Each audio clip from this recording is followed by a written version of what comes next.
Guys, it's John Ezra with the Customer Factor here, and I'm doing a little Facebook Live because I got an interesting question from somebody just through our fan page here, and I thought I'd answer it with a video answer rather than sit and type a long old answer out, right? So the question was, the person's doing they've been doing a fair amount of Facebook advertising, and they're trying to get new patients in for their practice, right? It's a I think it's a chiropractor. I'm not sure if he's medically integrated or not, but either way, he's got a decent sized practice. And he's got someone actually running ads for him. And they're getting a lot of response. I mean, they're running ads and they're actually getting the clicks and getting people to actually call in and respond. They're actually not doing too bad a job actually getting people in the door. So people actually showing up and coming in, like actually, bodies coming in the door. It's good. Okay. That's usually, you've just about got the whole thing won, except he's finding out that the folks who are coming in are not qualified, right? He's got a service that's mostly cash, right? I mean, it's not, you have to pay for this thing. It's not insurance. He's not a Medicaid, Medicare type provider. So he's got to have the person that has to come with some money to pay for this. He's not a completely poor area. It's not a real rural or poor area, but it's not the richest area of the country, but it's okay, right? It's like, it should be fine. It's like a suburbs kind of area of a major city. It should be okay, the people coming in. But for some reason, he's attracting in folks who are not really there for the right reason. They're not there to get care or something. There's something wrong. They're not either motivated enough, or they're saying they're turning their pockets inside out, say, hey doc, I'd love to do this program, but I can't afford it. It's, whatever. Right.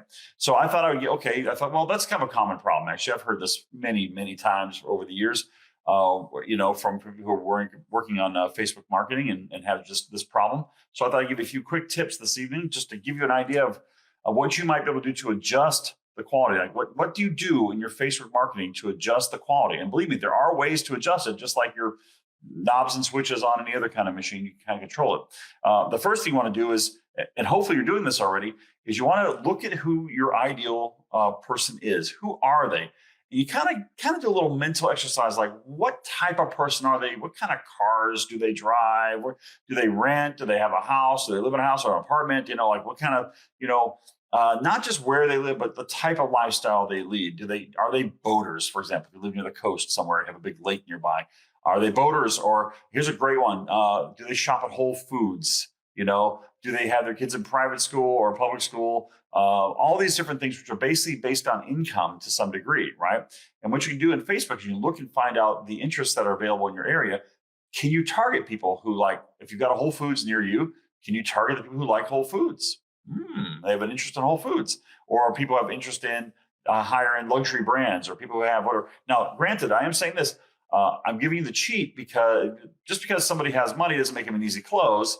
Rich people like a deal too, right? And just because someone's poor doesn't mean they won't close. They don't have as much money doesn't mean they won't close and obtain care. But because people who don't have a lot of means will sometimes have means when it becomes really important to them. Like, hey, you want to walk again? You'll usually find the money for the program if you decided this is what will help you, right?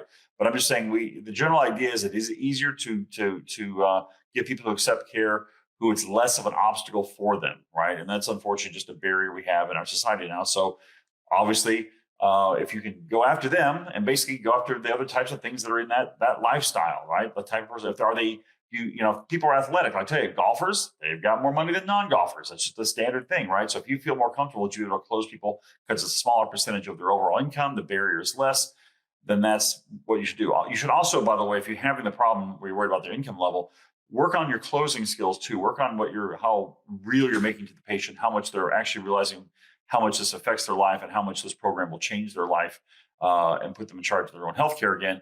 And sometimes you can have a better closing rate even without improving the quality. But anyway, that's another thing. So first step one is target the rich people. How about that? I'll just come on and say it, right? It sounds kind of crass. I'm sorry, man. Anyway, so target people who let's say finances are less of a barrier for them. Okay.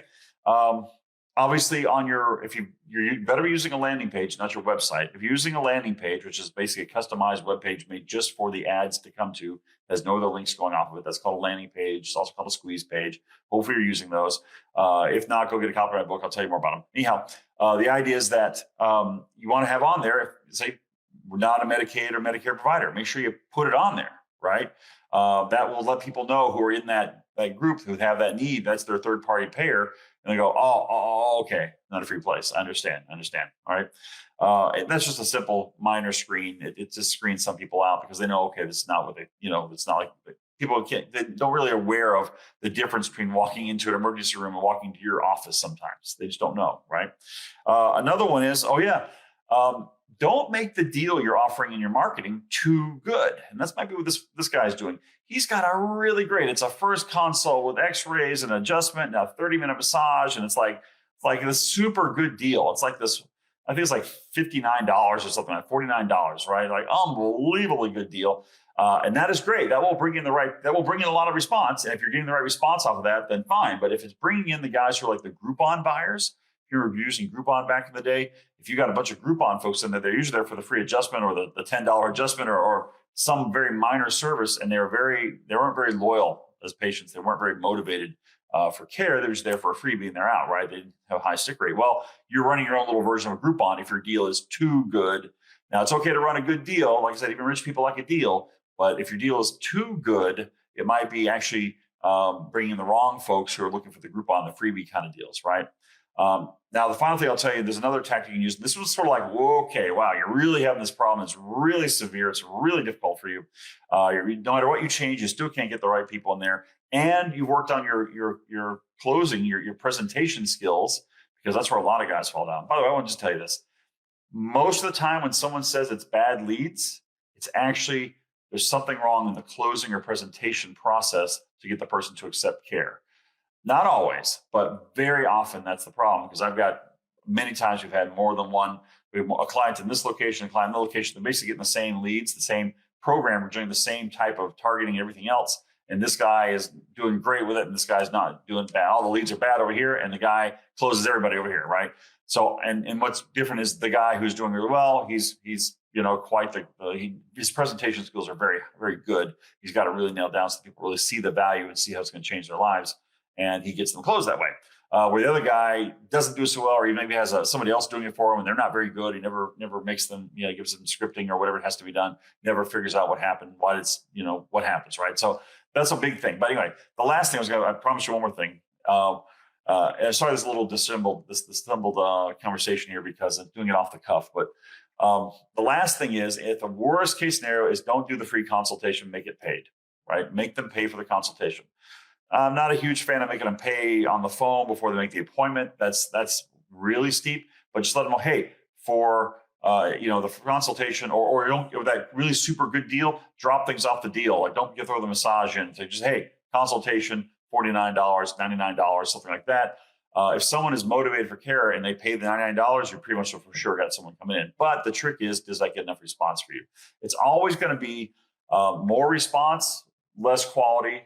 More quality, less response, right? When you're doing it with marketing. That's why I really recommend what you do is get it where you have a high response and then close everybody who comes in or do the best you can with those who come in knowing you're going to waste a lot. I would prefer, if I were running an office directly, to say, yeah, just get as many people in here as possible and we'll hit as many fastballs that come in as possible. Some won't close, some will, but I don't get mad if someone doesn't accept care now because they might later on, they'll hear about it, something like that. I'd rather see the person and have a shot at helping them than never have seen them at all, right? And repel them with the advertising. But just in case you need that help, you can use your advertising to sort of filter like I just went over. Make sure that your offer is not attracting the wrong people, is not overly good. Charge them if you have to. Charge them more for the initial consultation or whatever, right? Those kinds of things. These are all little screens you can do to let people know. I mean, I have seen the most extreme thing I saw was, besides charging more, was somebody actually said our program costs between X dollars and X dollars, right? Okay, so that's what you put that on there, and that's pretty convincing to tell people that how much it costs.